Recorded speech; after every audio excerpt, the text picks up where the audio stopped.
400 versus 5,000, not trained legions, not seasoned generals, but enslaved gladiators, armed with kitchen knives and stolen blades, standing against Rome's elite forces. In the shadowed corridors of Capua, exhausted men with scarred bodies and chained futures made a choice that would terrify an empire. Drums of war echoed where screams once entertained crowds.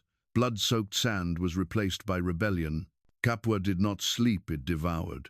By day, the city roared with laughter, coins clinking, crowds screaming for blood beneath the sun-bleached arches of the arena. By night, it breathed differently, heavy, sour, thick with sweat, iron, and despair. Beneath the grand stone stands, far from the cheers, men lived like shadows, gladiators, slaves bought, branded, and trained to die beautifully. Their bodies were scarred, maps of survival, old wounds layered over new ones, each cut a lesson paid for in pain. They were fed, hardened, and sharpened like weapons, yet never allowed to forget they were owned. Chains rattled softly in the barracks. Not always iron, sometimes hunger, sometimes fear, sometimes the memory of a homeland burned away by conquest. Rome called them performers, but every dawn drill, every sparring match, every forced duel turned them into something else. Fighters who knew distance, timing, weakness, men who stared death in the face so often that it stopped frightening them. The lanista believed discipline ruled here. Guards believed numbers protected them. Rome believed humiliation broke the spirit. They were wrong. In the dark corners of the training yard, glances lingered longer than usual. Whispers slipped between breaths. A nod, a clenched fist, a shared silence after another body was dragged away. These men had lost everything: names, families, futures. And when a man has nothing left, fear loses its grip. Psychological pressure built like heat beneath armor. Rage simmered, hope dangerous, fragile hope began to flicker. Not hope of mercy, hope of freedom, or at least a death chosen by their own hands. Above them, Rome feasted and celebrated its power. Below, its foundations quietly cracked. No banners warned of rebellion, no horns sounded. Only the steady rhythm of men training to kill men, Rome believed would never turn their blades outward. But the arena had taught them one unforgiving truth: only the ruthless survive. And soon, Capua would learn what it had been training for all along. Cliffhanger. Rome thought fear kept these men obedient, but fear was about to become Rome's own weapon, turned against it. Rome ruled by certainty. Certainty that its legions were unmatched. Certainty that order crushed chaos. Certainty that fear flowed only one way downward. But fear has a way of seeping upward through stone. In Capua, Roman officers walked the training grounds with practiced arrogance. They saw muscle, not minds, weapons, not wills. To them, gladiators were controlled violence, dangerous, only within boundaries Rome designed. Any talk of unrest was dismissed with a scoff. Slaves did not rebel, they insisted. Slaves endured. Yet unease crept through the garrison like a chill before a storm. Guards lingered longer at gates. Keys were checked twice. A few veterans men who had fought real wars felt something was wrong. These fighters moved differently, watched differently, too calm, too focused. Men who had already accepted death were the most unpredictable of all. Inside the barracks, the pressure was unbearable. Every day was a reminder of powerlessness. Every night echoed with memories of homes lost to Roman conquest. Some men shook with rage, others with silence. But something united them: the certainty that obedience only delayed execution. Psychologically, Rome had miscalculated. The gladiators were not afraid of dying. They were afraid of living like this forever. The more Rome tightened control, the more it revealed its own insecurity. Increased patrols signaled weakness.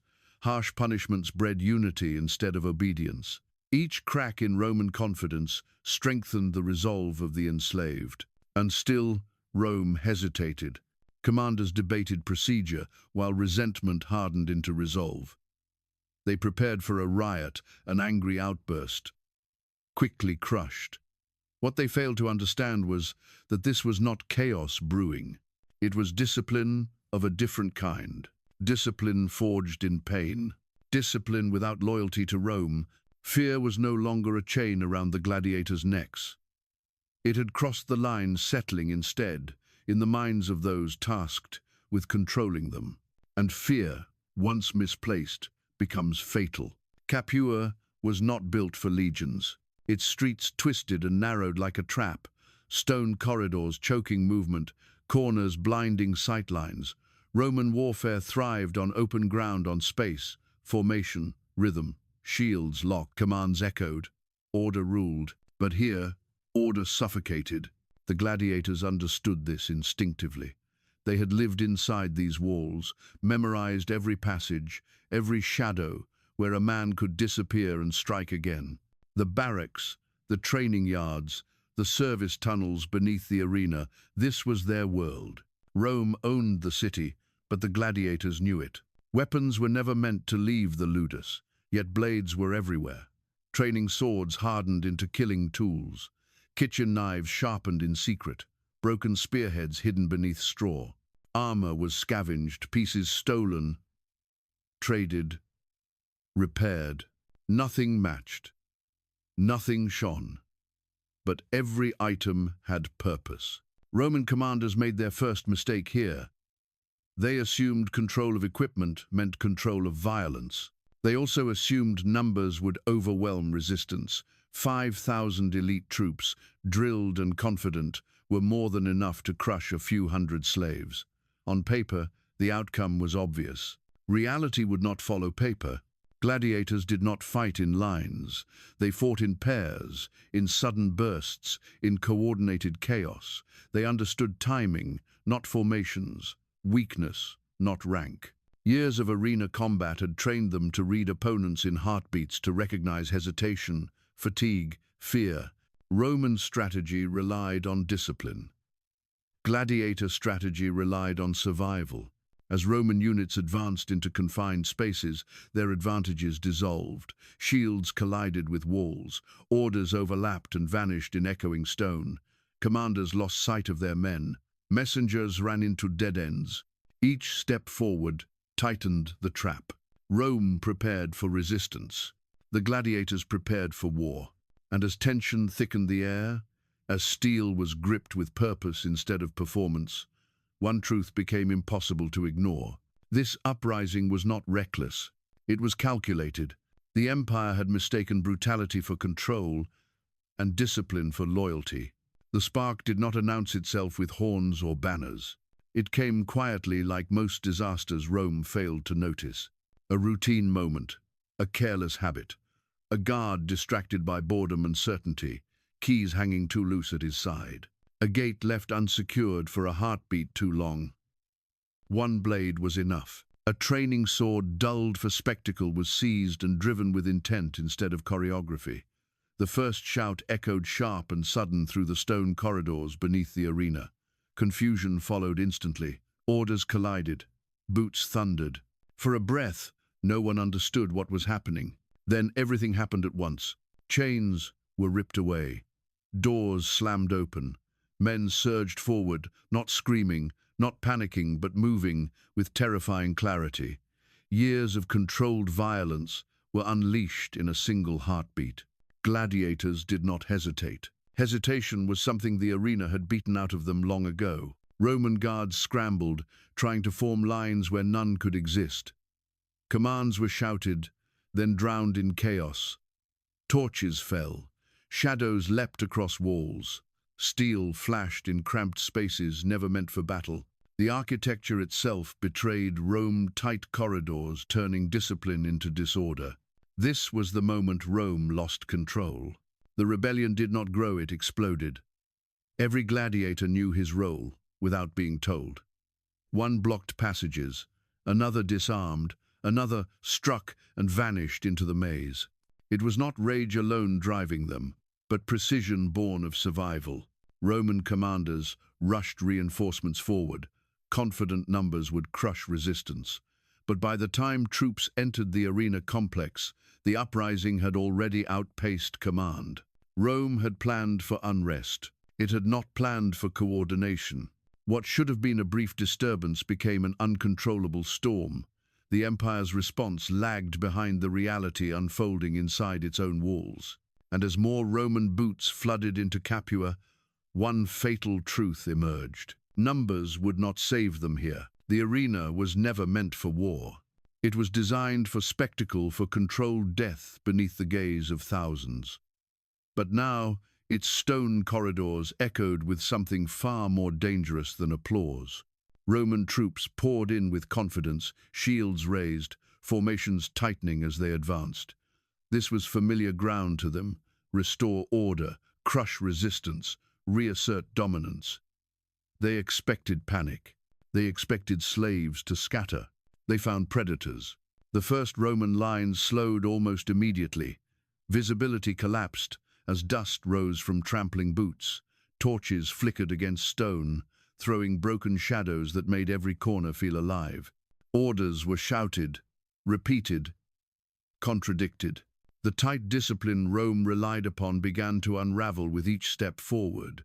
Gladiators struck from angles Roman training had never prepared them for. From behind pillars, from side passages, from doorways too narrow for shields to turn. They did not rush blindly. They isolated, distracted, overwhelmed small groups before melting back into the maze. Every movement was deliberate. Arena fighters understood distance in ways soldiers rarely did. They knew exactly how close to stand before a man hesitated, exactly when fear froze muscles, exactly when confidence turned into fatal delay. Years of fighting under pressure had taught them to read opponents faster than commands could be given. Roman shields bumped against walls. Formation spacing collapsed. Officers struggled to maintain cohesion as noise swallowed their voices. The more Rome tried to assert control, the more control slipped away. This was not chaos, it was asymmetry.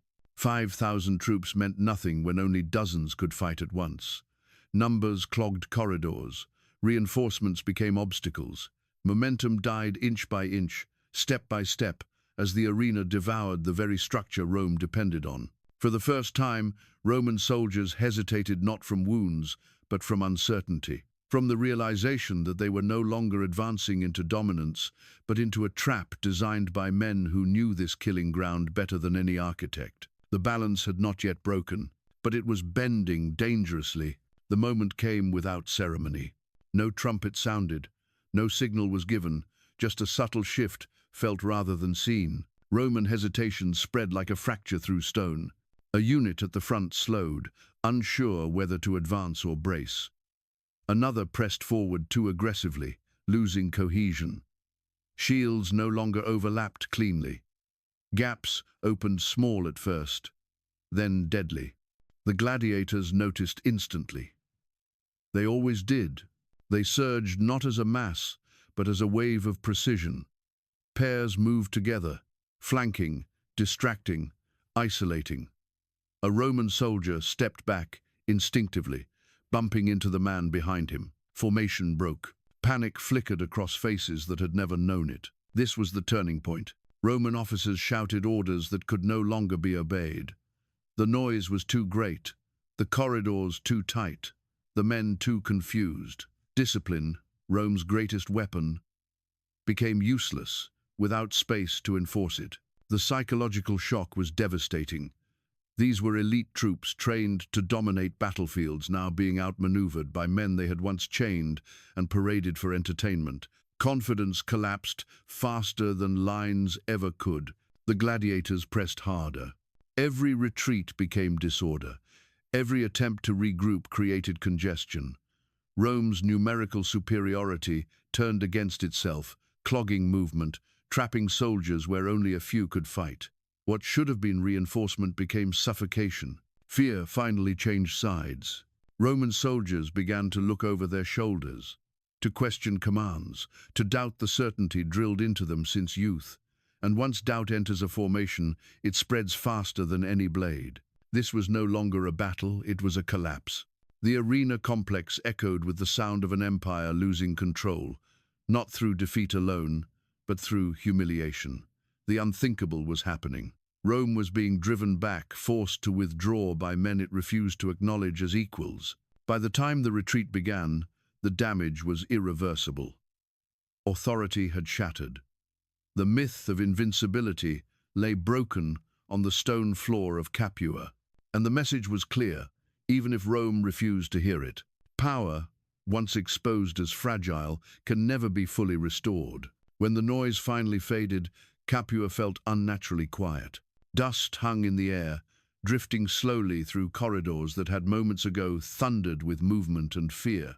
Torches flickered where they had fallen, their light revealing scattered shields, abandoned helmets, and the unmistakable signs of a retreat carried out in haste rather than order.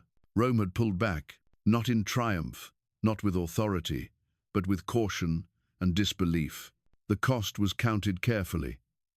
Official reports softened the truth, reshaped language, avoided detail. Losses were described as containment failures. Command errors were buried beneath procedure. Rome did what it always did after humiliation.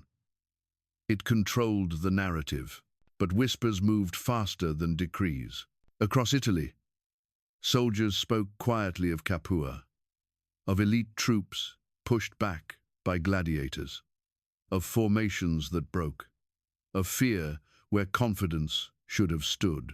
Veterans listened closely, understanding the significance even when others pretended not to. For the gladiators, survival was fleeting but transformative. They had done the impossible, not just escaping control, but exposing it. For a brief moment, enslaved men had forced Rome to react, not command. That alone reshaped how power was perceived. The political shock rippled outward. Governors tightened security. Training practices were questioned. Entertainment suddenly looked dangerous. The arena, once a symbol of dominance, now carried the stain of rebellion. Legends began forming immediately. Stories exaggerated, then multiplied. Numbers grew. Deeds became mythic. Names were whispered with awe and fear. Rome could suppress facts, but it could not erase impact. The rebellion had not ended the empire, but it had wounded its certainty. And certainty, once cracked, never fully heals. Rome would respond with overwhelming force in time. It always did.